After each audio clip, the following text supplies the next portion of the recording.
निबोधत।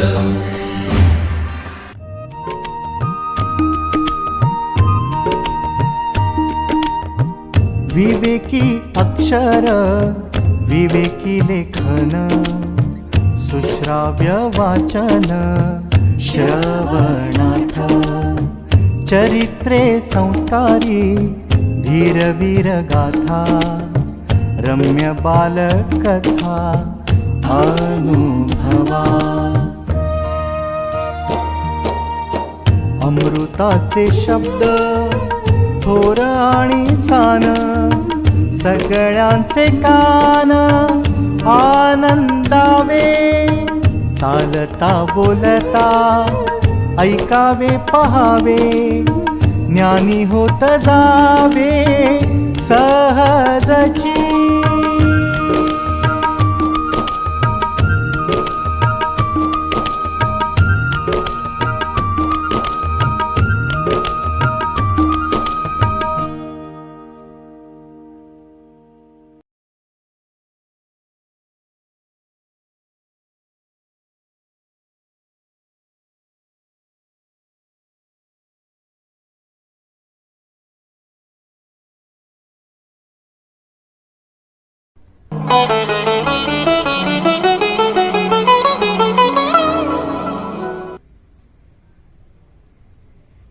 नमस्कार. अनुराधा गोरे लिखित शौर्यकथा भाग 1 या पुस्तकातील अपघात या कथेचे अभिवाचन आज मी करणार आहे. अपघात हा अपघातच असतो. अपघात घडून गेल्यावर तो का घडला याचा शोध घेतला जातो. कोणाला तरी दोषी ठरवून काही वेळा शिक्षा पण होते. काही वेळा मात्र कोणी एखादी व्यक्ती जबाबदार नाही धरता येत, पण अपघात घडतो. काही अपघात मानवी संहार करतात, तर काही आपणाला देव असतो, नशीब नावाची चीज असते हे मान्य करायला लावतात. स्क्वॉड्रन लीडर पटवर्धन आपल्या नौसेना पदक विजेत्या मुलाची समीरची गोष्ट सांगतात. हे ऐकताना विचार मनात येतात. भर आकाशात उड्डाण करताना विमानाची कॅनोपी उडते. आतली इतर यंत्रणा साधनही नाहीशी होतात, तरीही पायलट आणि त्याचे एअरक्राफ्ट सुखरूप खाली उतरतं. हे कसं शक्य आहे? आपल्या चेहऱ्यावर भाव निरखत ते सांगतात, विमान हे शेवटी यंत्र आहे. यंत्राची कितीही काळजी घेतली तरी अचानक अपघात होणारच. मात्र तुमचा तुमच्यावर आणि तुमच्या विमानावर विश्वास असेल तर तुम्ही पण त्यातून सुखरूप बाहेर पडता आणि विमानही वाचवता. विमान आणि वैमानिक यात एक नातं निर्माण झालेलं असतं. वैमानिकाला त्याचं विमान हे केवळ एक यंत्र नसतं, तर असतो साथी, सहकारी, मित्र. दोघात असतो एक परस्पर विश्वासाचा धागा, मजबूत न तुटणारा. असं नसतं तर समीर विमानासकट सुरक्षित खाली येऊच शकला नसता. आपल्या मुलाबद्दलचं प्रेम आणि अभिमान त्यांच्या आणि त्यांची पत्नी जयश्री यांच्या बोलण्यात व्यक्त होत असतो. त्यांना 2 मुलगे आणि दोघांनाही बाबांप्रमाणे वैमानिक होण्याचा ध्यास आणि आईबाबांनी त्याला पुरवलं बळ. भारतीय वायुदलातून डेप्युटेशनवर ते एअर इंडियात आले. सारं कुटुंब मुंबईला आलं. मुलं शाळेत जाणाऱ्या वयाची. एअरफोर्सच्या वसाहतीतलं वातावरण आणि मुंबईच्या एअर इंडिया कर्मचाऱ्यांच्या वसतिस्थानाचं वातावरण यात जमीन आसमानाचा फरक. घरातल्या सर्वांनाच हा फरक जाणवला. त्यांनी मुलांना 5 गणेच्या वसतिगृहात ठेवलं. माझी मुलं मेरिटमध्ये आली नाहीत, त्यांनी डिगभर मार्क नाही मिळवले तरी चालतील, पण त्यांचा सर्वांगीण विकास व्हावा यावर ते ठाम. 5 गणेच्या शाळेंनाही संधी दिली असं त्यांना वाटतं. अर्थातच मग 10वी 12वी एनडीए सारं अगदी ठरल्याप्रमाणे झालं. सध्या समीर सिनियर पायलट पदावर नेव्हीत काम करतात.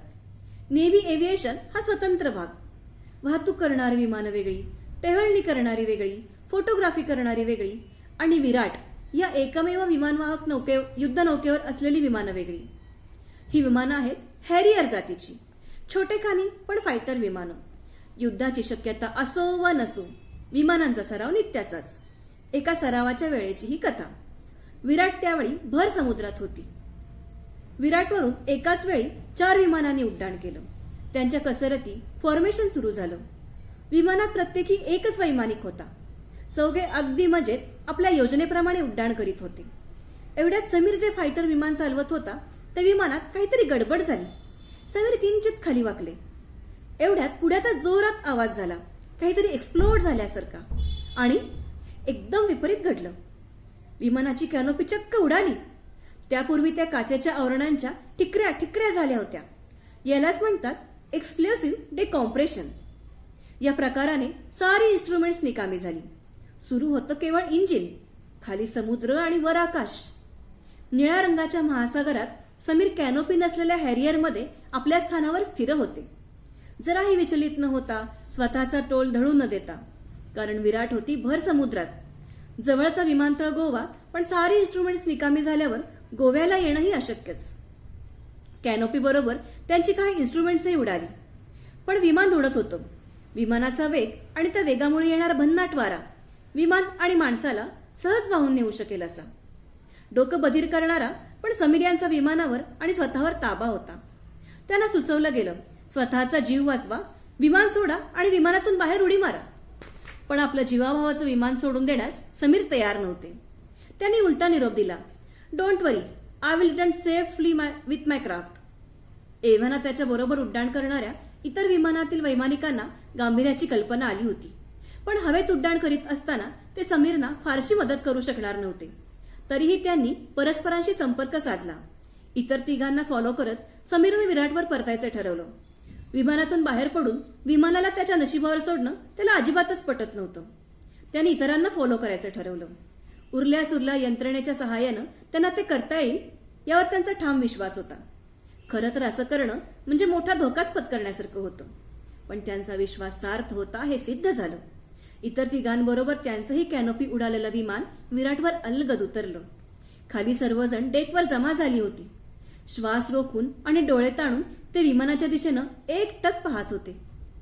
प्रत्येक सेकंद त्यांच्या छातीची धडधड वाढवत होता.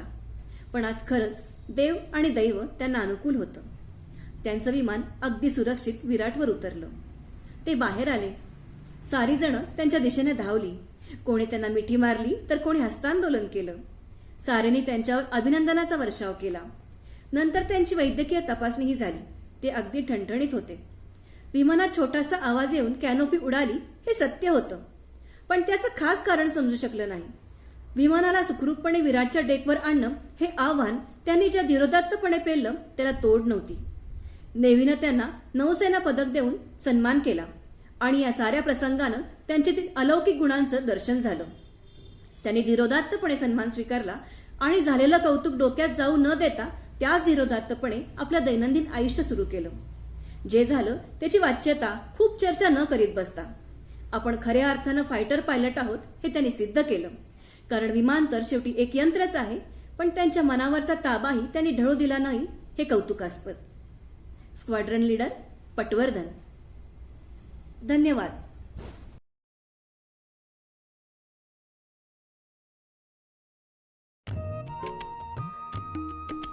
विवेकानंद केंद्र मराठी प्रकाशन विभाग म्हणजेच MPRV गेली 35 वर्षे संस्कारक्षम आणि राष्ट्रजागरणपर पुस्तकांच्या प्रकाशन व्यवसायात 135 हून अधिक पुस्तके, 10 लाखांहून अधिक प्रतींची एकूण विक्री, कार्यकर्त्यांना उपयोगी पडेल अशा माहितीची विवेकशलाका आणि केंद्राच्या देशभरातील कार्याचा परिचय करून देणारी कार्यदर्शिका. संपर्क अश्विनी हाईट्स, पहिला मजला, ग्राहक पेठेजवळ, टिळक रोड, पुणे 30. संपर्क क्रमांक 9881061686.